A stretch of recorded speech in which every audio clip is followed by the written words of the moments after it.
ஏன் உன் மனம் கலக்கமாக இருக்கிறது? தனிமையில் இருப்பதாக ஏன் நினைக்கின்றாய்? உன் மனம் விட்டு என்னிடம் பேசு. நான் நிச்சயமாக கேட்பேன். உனக்கு ஆறுதலாக என்றும் நான் இருக்கிறேன்.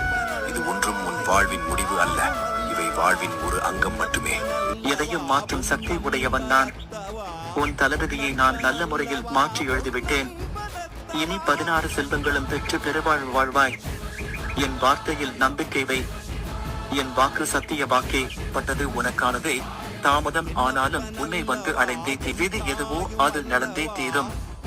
கதை கலங்கி நிற்கத்தான் வேண்டும் சில காலம்.